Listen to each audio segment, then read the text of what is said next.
Pernahkah Anda mendengar tentang kota yang dikenal sebagai Paris dari Pulau Jawa?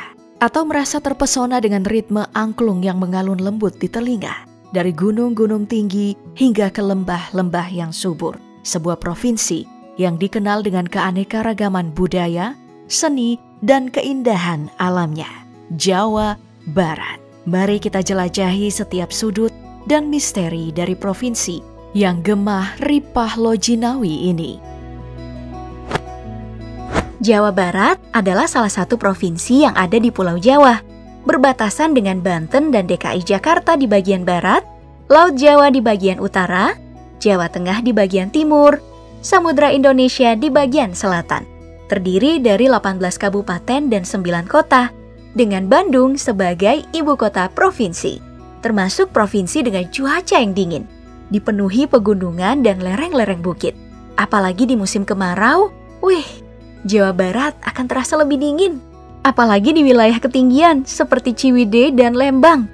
Di Bandung kota dan Bogor aja udah terasa sejuk. Gemah, ripah, repeh, rapi berarti subur makmur, cukup sandang dan pangan, rukun, damai, aman dan sentosa.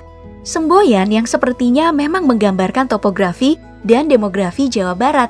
Karakteristik demografisnya sendiri kontras dengan dua identitas yang berada di wilayah urban, sebagian wilayah Jabodetabek dan Bandung Raya, serta yang berada di wilayah rural, masyarakat tradisional di wilayah pedesaannya.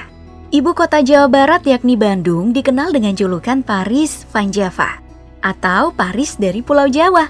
Julukan ini dipopulerkan oleh orang-orang Belanda di masa kolonial. Diperkirakan, julukan ini pertama kali disematkan oleh Roth, seorang Belanda yang berdagang mebel, untuk mempromosikan dagangannya di pasar malam tahunan Jaarbeurs yang sekarang udah menjadi Jalan Aceh. Ia memakai embel-embel Paris sebagai trik marketing untuk menyematkan kesan Paris yang modern, kekinian, trendy, sebagai pusat mode dunia saat itu. Julukan sebagai kota Parisnya Jawa yang melekat hingga sekarang memang sangat tepat, karena Bandung menyerupai Paris sebagai kiblat mode dunia.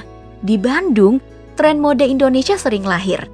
Di era akhir 90-an, distro-distro dan factory outlet, disusul clothing company, berjamuran di Bandung yang menginspirasi kota-kota lain di Indonesia. Perkembangan fashion khususnya di kalangan anak muda di Bandung juga seturut dengan perkembangan musiknya. Sejak dulu, Bandung selalu melahirkan musisi-musisi top, bahkan dianggap sebagai barometer musik Indonesia. Dari Bimbo, The Rollies, hingga era Peter Pan alias Noah, Bandung juga melahirkan kancah musik independen dengan pentolan-pentolan seperti Pure Saturday, Fast Band, hingga Mocha. Nah, ini yang menarik. Penduduk yang dikatakan asli Jawa Barat adalah orang Sunda yang tidak diterima disamakan dengan orang Jawa. Padahal provinsi ini sendiri berada di Pulau Jawa. Logikanya mah, ya orang Jawa kan? Secara fisik pun, orang Sunda dan Jawa sulit dibedakan. Tapi tetap aja, orang Sunda emang menolak disama-samakan dengan orang Jawa. Sebagian besar penghuni Pulau Jawa emang dari etnis Jawa, tapi tidak dengan Jawa Barat yang dihuni oleh etnis Sunda. Mereka adalah dua etnis yang berbeda memang. Dari segi bahasa saja, mereka menggunakan bahasanya masing-masing yang jauh berbeda. Akhir kata di Jawa didominasi dengan vokal O, sedangkan Sunda didominasi dengan vokal A. Oh iya, orang Sunda juga nggak mengenal huruf F atau V, karena dalam aksaranya yang disebut dengan kanganga yang ada hanya huruf P. Maka wajar saja untuk pelafalan kata yang ada huruf F-nya akan diganti sama P. Seperti provinsi jadi propinsi, karena emang tidak terlatih menyebutkan huruf F atau V. Belum lagi logat khas Sunda yang alus pisan. Meski juga punya aksen dan kosakata yang digunakan di tongkrongan yang cenderung dianggap kasar, tapi tetap aja halus banget dengerinnya. Bahkan saat marah pun, orang Sunda terdengar sedang bersenandung. Kamari persdetnya, orang teh geus make up meuni geulis pisan, geus meuli baju, si eta ngebatalkeun. Namun dalam tingkatan bahasa, dari halus, sedang hingga kasar, sebenarnya udah dimulai sejak kerajaan Mataram Islam berkuasa di Pulau Jawa. Konon katanya, Di abad ke-16, orang Jawa dan Sunda tidak berkawan, tapi juga tidak bermusuhan, berurusan dengan urusannya masing-masing. Selain itu, kebudayaan Sunda jauh berbeda dengan Jawa. Senang makan sayur-sayuran mentah, lalapan, dan selalu ada sambal sebagai pelengkap. Kita mengenal salah satu kulinernya yang bernama karedok.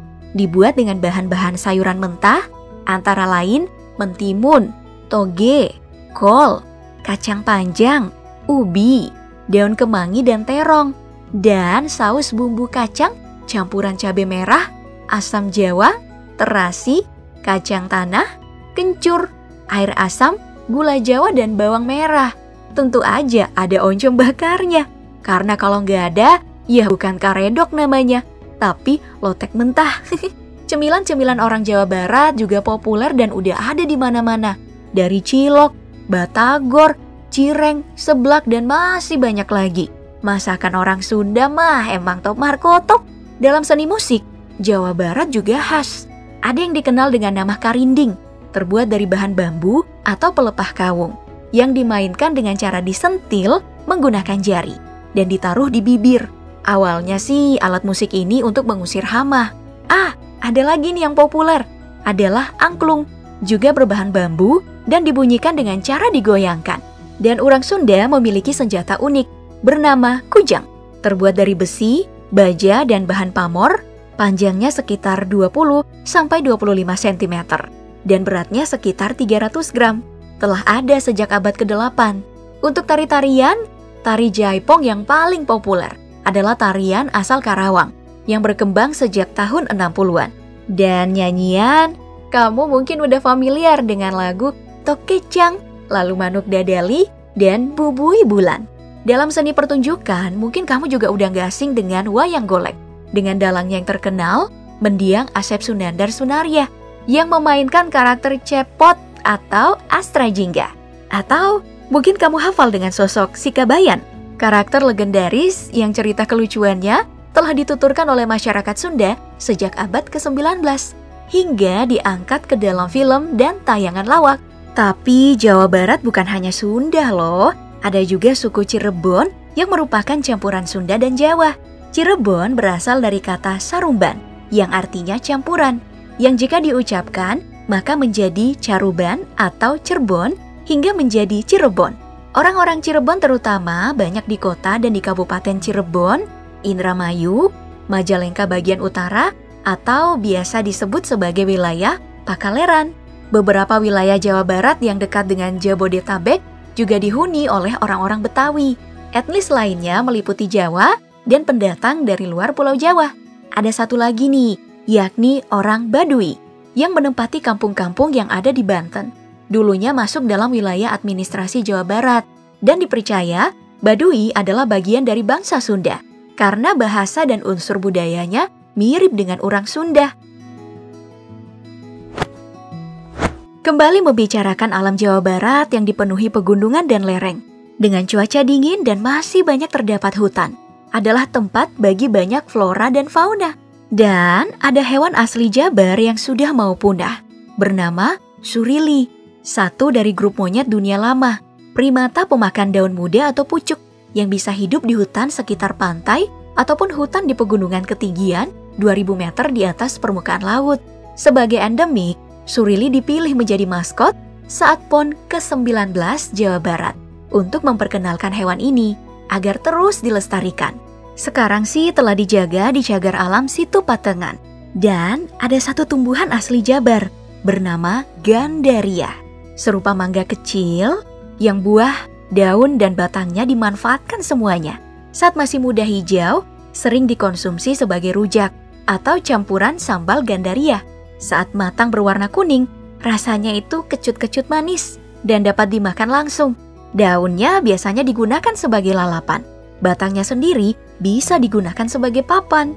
Nah, ini nih, sebelum balik ke kampung masing-masing, mari kita berkunjung dulu ke lokasi-lokasi wisatanya. Dari kota, yang bisa mengunjungi Gedung Sate yang ada di Kota Bandung, gedung dengan ciri khasnya berupa ornamen tusuk sate pada menara sentralnya dan telah menjadi markah Kota Bandung. Atau jalan-jalan ke alun-alun Bandung dengan Masjid Raya Bandung sebagai ikon utamanya. Atau lari-lari sore di Kebun Raya Bogor? Nah, jika kamu bosan di kota, berkunjunglah ke Green Canyon Pangandaran, menikmati sungai Cijulang dan tebing-tebing tinggi dan goa-goa yang mempesona. Atau menghabiskan sore di Kebun Raya Cibodas. Jika kuat dikit, kamu mungkin mau nih menjelajahi Bukit Bebatuan di Stone Garden Padalarang. Kalau bareng amah keluarga, bisa juga menginap di Kampung Karuhun, Sumedang. Tempat wisata terpadu dengan konsep Eco Park, keindahan alam, cuaca dingin dengan fasilitas wisata yang memadai. Abdi udah lelah pisan. Nya dimaklumin bae ya kalau ada kekurangan di perjalanan kali ini. Hapunten kalau ada salah kata. Dan hatur nuhun, wilujeng kantun, mudah-mudahan sanes waktos tiasa patepang deui